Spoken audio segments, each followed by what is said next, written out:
your money blueprint. Now, when I say money blueprint, what I'm referring to is your subconscious blueprint. This is how you see money in your mind, because this will dictate what happens in the real world in terms of what flows into your life or what doesn't flow into your life. This is absolutely essential to grasp. Now we'll just go back to basics.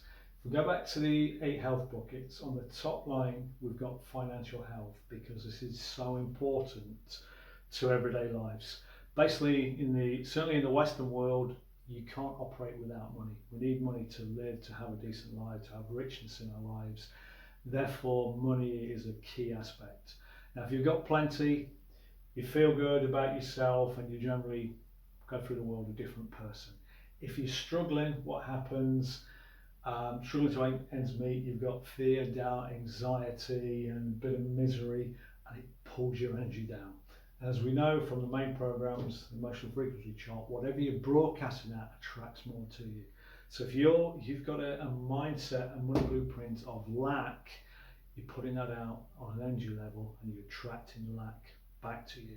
Now, if you're struggling, it's not easy to change, but the whole program will help you do that. And also, habit 22 from the advanced program, abundance mindset. That is specifically set up to improve your money blueprint, which is something you can work on every day. Now, the opening quote for habit 22, abundance is not something we acquire, but something we tune into, okay, which is referring to that energy. Is to attract this electronically or in physical form. This is just energy. The way you think about money is very, very important. Now, let me give you an everyday example that I think anybody can relate to. We look at pop stars, sports stars, lottery winners who suddenly have huge money thrust upon them, millions of pounds, yet within a year or two they find a way to lose it all. Okay, that's a good example of a lack money blueprint, a subconscious blueprint that doesn't feel worthy or feels lack. They create circumstances just to get rid of it. Now let's go the other way.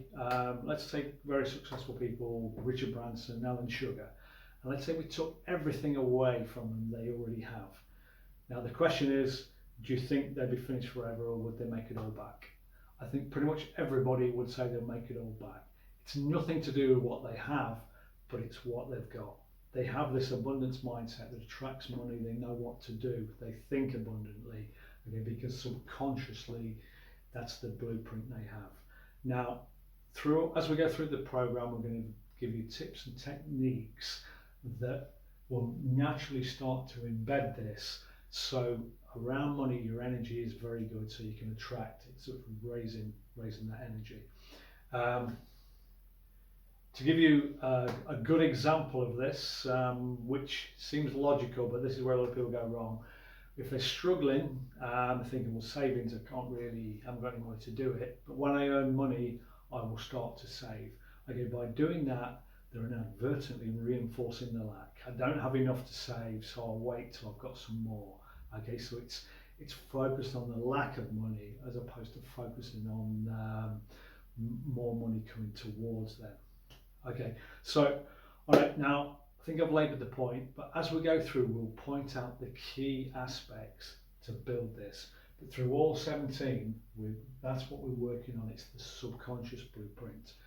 You raise that and money will start to come to you.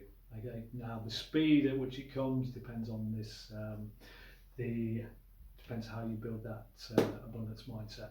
But highly recommend with this strategies and tips, with this program, that you adopt the abundance mindset. The simple things that don't actually cost anything. Carry money around in your wallet so you feel more abundant. You do the exercise where you get money every day fictitiously and you have to spend it. That starts to build this mindset because it is so essential. Okay, right, I've laboured the point enough, but it's essentially understand this so you can relate it to hear what's going on energetically. So we're working on your subconscious more than you realise. Okay, we'll see you next in section number 1.